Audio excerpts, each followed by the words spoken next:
good morning mga kalaro. Narito na naman tayo para maglaro tayo sa ating kusina. Ito mayroon tayo isang buong bangus. Gagawin natin siyang bangus steak. At paparisa natin siyang munggo soup. Igigisa natin siya sa bawang, sibuyas, kamatis at baboy. Lalahukan natin siya ng dahon ng ampalaya. At itong pansit-pansitan, pinitas ko lang sa ating garden. Itong pansit-pansitan natin, nakalagay na rin ito sa ating YouTube. May approval na rin ito ng DOH dati na ito ay gamot sa herbal na gamot ito, UTI o ano pa bang mga sakit ito nakukuha. Malinis itong gulay na ito kasi ito, malilit lang ang bunga nito. Nililipad lang ng hangin ito kung saan bumagsak, doon siya tutubo. Lalong-lalo na pag mamasa-masa ang tubig, doon siya tumutubo. Kaya malinis ito dahil parang porcelain ang ibabaw ng dahon nito. Porcelain, makinita. Pwede rin ito sa salad, pag kinagat ito sa salad, malutong. Lagyan mo lang ng kaunting thousand dressing o kaya Caesar dressing. Pwede ito sa salad. Pero masarap din sa munggo. Kaya kinuha ko dahil makapal na siya doon sa garden ko, kinuha ko, lalo ko sa munggo. Ngayon, dito na tayo sa ating bangus. Gagawin natin itong boneless.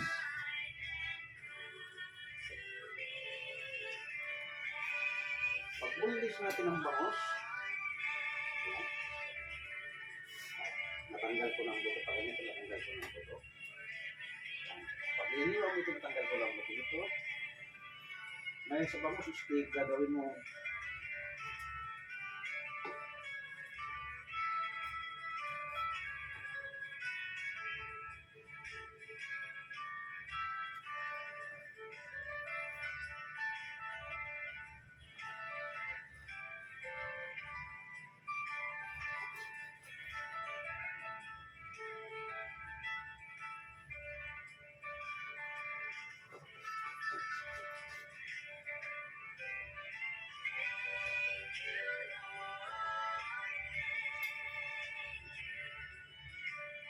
ang timpla na nito parang daing na bangus lang. Lagyan mo ng suka, paminta, bawang.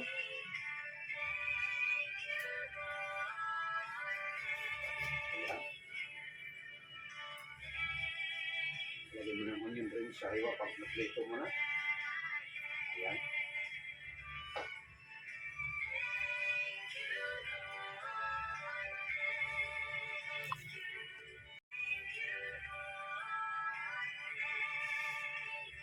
Ito'y nababad na siya na marinate na sa suka at bawang paminta. Ito naman ating munggo. Sa ating mga magulang magluto ng munggo, pag nagisa mo sa bawang, sibuyas, kamatis at baboy, o ano man lahok mo. Pero sa akin ang lahok ko baboy lang at saka chicharon. Yung iba nito, naglalagay sipot, tulad ng hipon, puset. Nasa kayo na kung anong choice mo.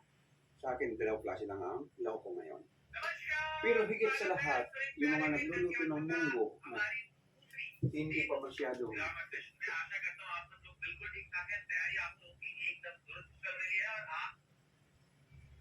at higit sa lahat na hindi pa marunong magluto ng munggo, pag pinakuluan mo siya, tanggalin mo na yung balat sa unang kulo.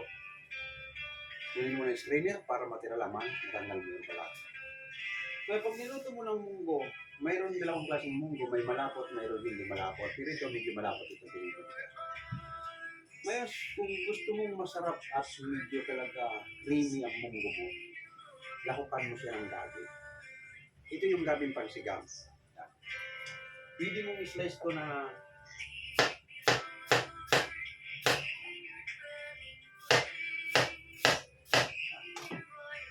gagawin ko ito, yan, slice. Pero ito, bubuhin ko ito, pakukuluan ko. Yan, pakukuluan ko yan. Tapos pag naluto, dudurugin ko para lumapot yung sauce, yung pinakasabaw niya. Ganun po ang tekniko sa ating munggo. Ngayon, ang gulay naman, number 1, hindi nawawala, dahon ng ampalaya, di ba? Dahon ng ampalaya, hindi nawawala. Ngayon, nasa iyo na yan, dahon ng ampalaya ng mga probinsya, dahon ng ampalaya at malunggay, hindi nawawala yan. Ngayon, wala na yung puno ng malunggay dito dahil in-extend ko ngayon yung aking palaruan, kaya tinanggal ko na yung malunggay ko. Ito naman ano ko, pinitas ko sa gabi, itong pansit-pansitan. Malinis kong pansit-pansitan, tumutubo ito sa mga paso, sa mga garden na medyo basa-basa na. Pwede ito sa salad. Para masarap ang bumbong mo, dagdagan mo lang ng gulay. Okay, punta na tayo sa kusina para doon na tayo magsimula sa kusina.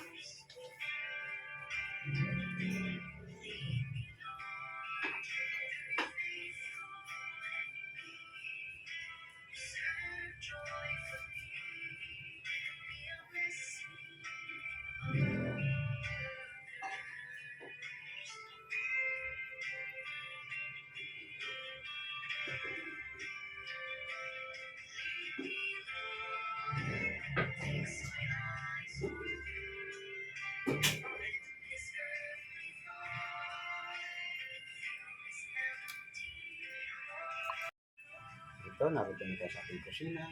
Pakukunin natin yung munggo para masama madurog yung habang ginigisa natin.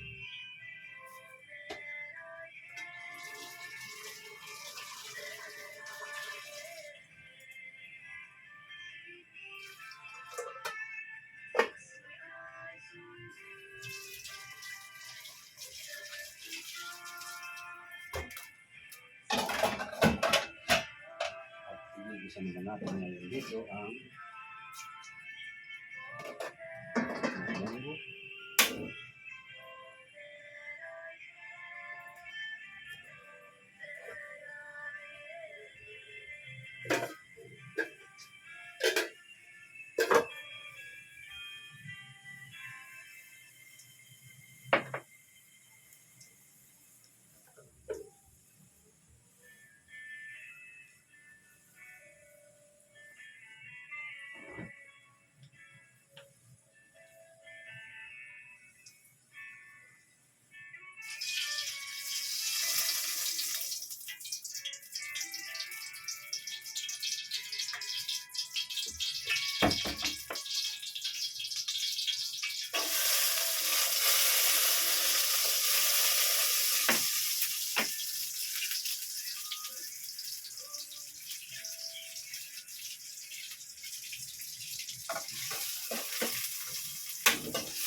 Ayan lang ang ating simula sa paggigisa natin ng munggo. Gigisa na natin ang bawang sibuyas at itunin natin yung lahat na baboy para lumambot habang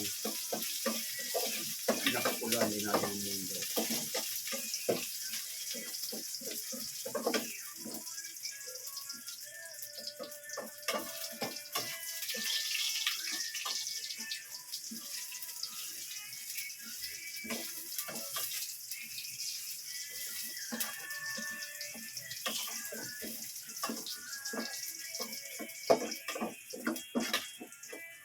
Okay, kung yung ating bawang, sunod natin ang sibuyas.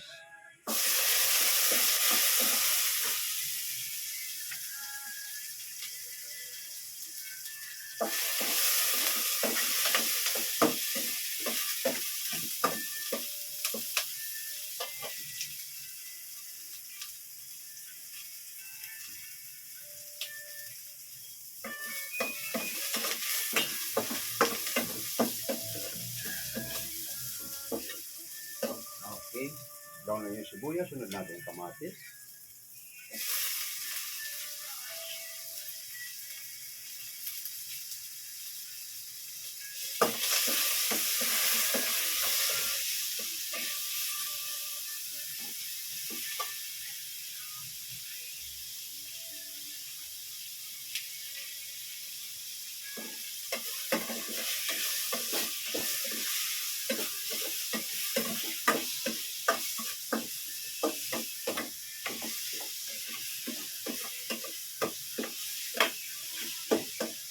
Sunod natin yung baboy.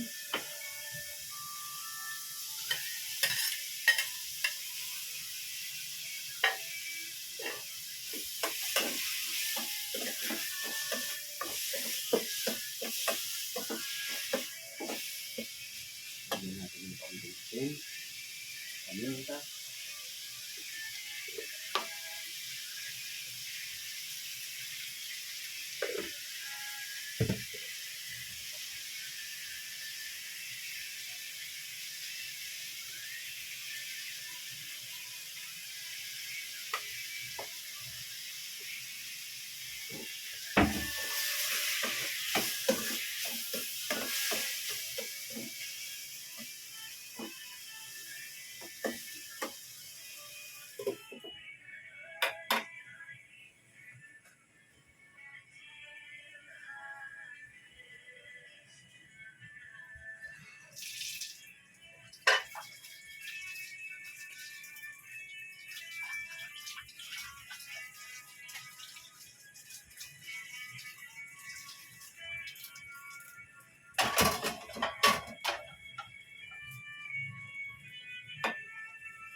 Okay.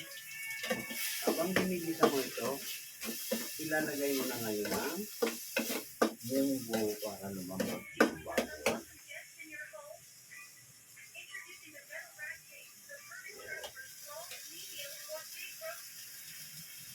Para malapot, natanggalan na natin ang balat ng munggo natin para malapot.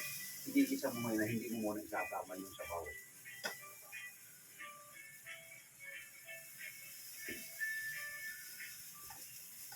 Kukunin mo lang yung pinakamunggo.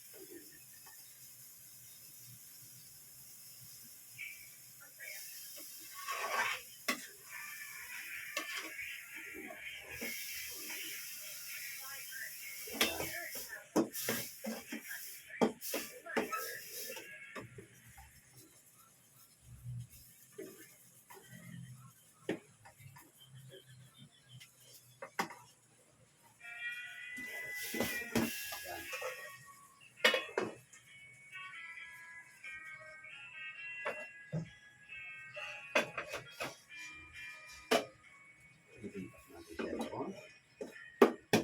Ayan. Habang pinakukulot natin ang lumambot yung baboy, ang isusunod naman natin yung bangus steak. Pagkain natin ang kawali.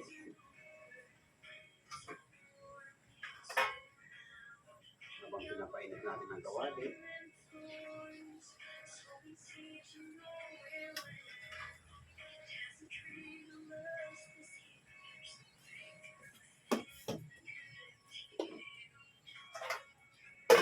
hinahanda natin ang apoy para hindi dumikit.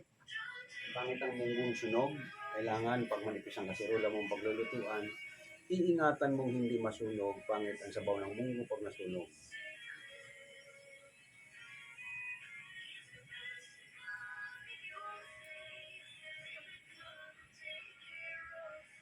Ito naman, lalagyan natin ng olive oil ang ating kawali sa ating bangus steak. Ayan. Bagong bukas yung ating olive oil.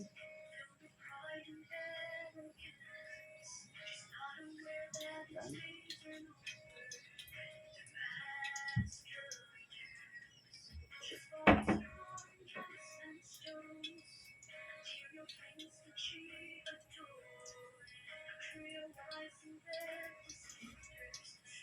Sa ating pagluluto ng steak, magkarne man, mag-isda man, kung ano mang gagawin mong steak, lalo na pag fish steak, laging ang kapartner niyan ay butter lemon sauce. Pero ito bangus ang niluto kong steak dahil sabaw, munggo soup ang sabaw, wala akong gagawin na butter lemon sauce. Kasi sa munggo naman masarap yung medyo malutong-lutong, kaya medyo lutong-lutong kung pagkaka-steak nito. Ayan, lalapan na natin.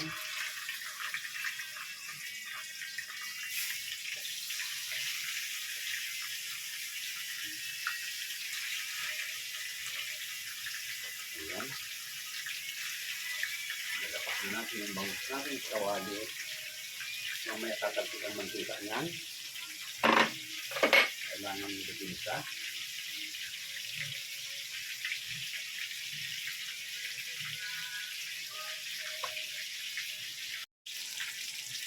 Ito na. Tatanggalin na natin yung mga luto.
Okay, luto na yung ating mga steak. Ito na lang muna. Ilagay natin.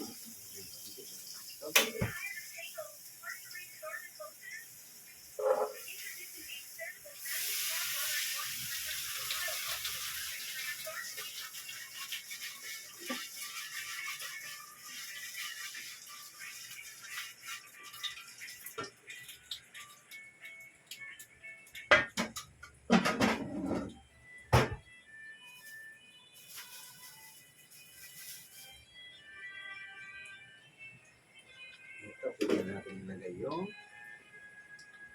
mga dahon. Chicharon.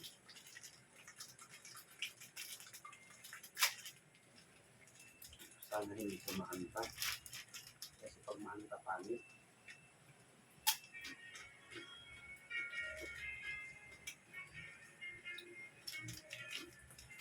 Okay lang eh. Pero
ilalagay na natin itong mga dahon para matimplan natin.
Dapat malapot ang ating munggo.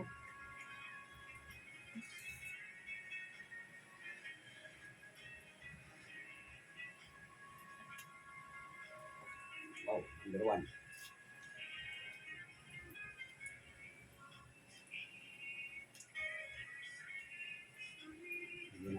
konting patis.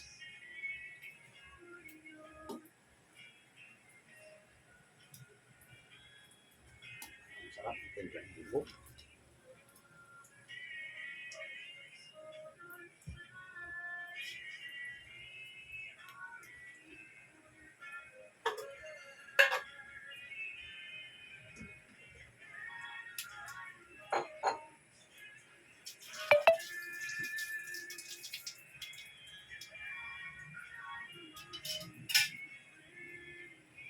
Okay.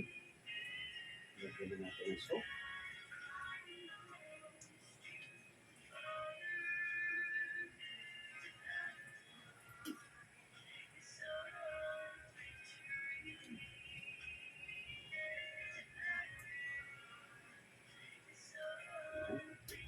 Ating munggo.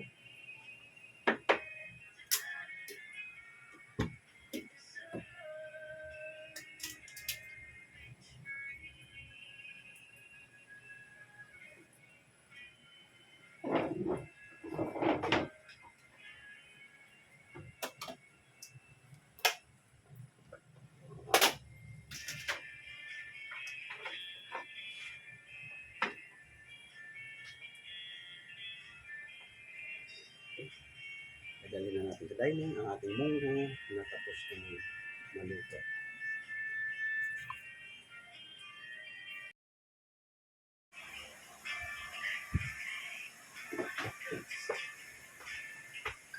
Okay.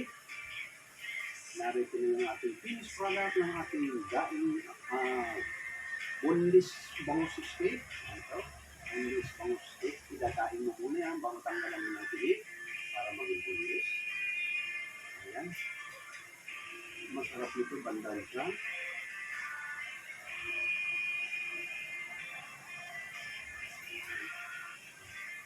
Yun ang part na masarap.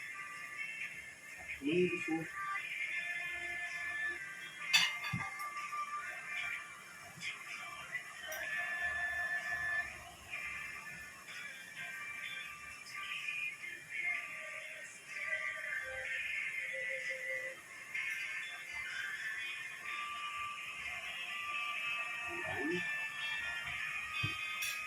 dahil medyo umiiwas tayo sa pagtatas ng ating blood sugar, kaya ako yung laging may nakalaan na wheat bread.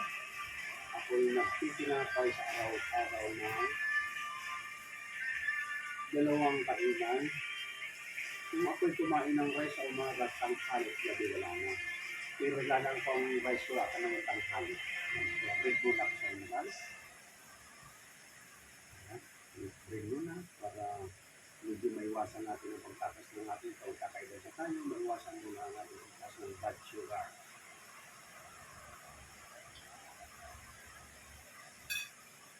Number 1 yung bumbo natin.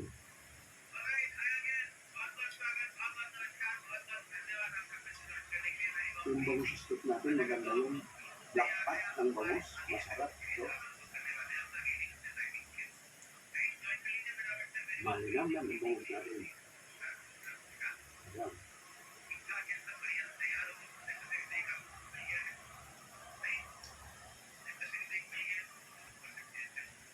Ito na yung pansit-pansitan natin na tumutubo sa mga garden. Ayan.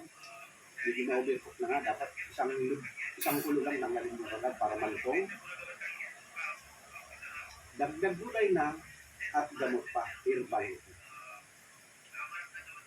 Research nyo na kung anong klaseng mga sakit ang nakukuha ng ating pansit-pansitan. Nasa YouTube yan. Authorize na ng itong herbal plant na ito. Masabayan ito mga insulin. Nalutong ito.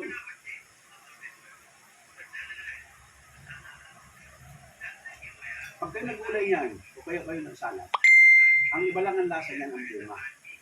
Pitasin niyo yung bunga, tanggalin niyo yung bunga. Kasi ibang lasa ng bunga. Pero hindi natin alam, baka yun ang gamot. Yung bunga. Dahil ibang lasa, para sa akin, parang hindi ko gusto ng lasa ng bunga. Bunga nito. Pero yung katawan niya at saka dahon masarap.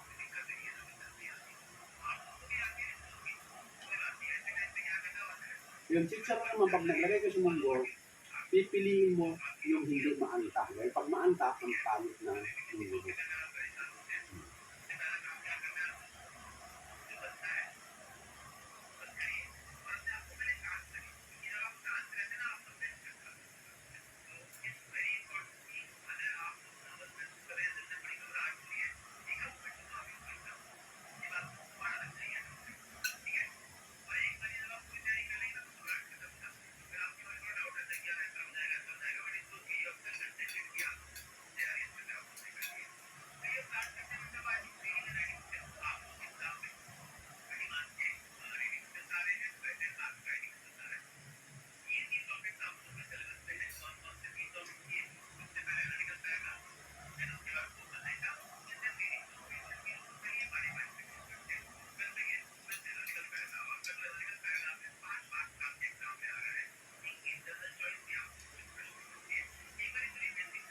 Okay sa ating mga taga-subaybay na YouTube. Maraming salamat at napanood na naman ang isang araw ng ating live cooking. At maraming salamat. Susundan natin ito ulit ay sa Manila. Kasi Sabado ay dulang tutorial at Linggo pahinga natin kaya Monday na tayo. Maraming salamat. Huwag kalimutan pindutin ang subscribe at like. Maraming salamat. Bye-bye sa mga taga-YouTube.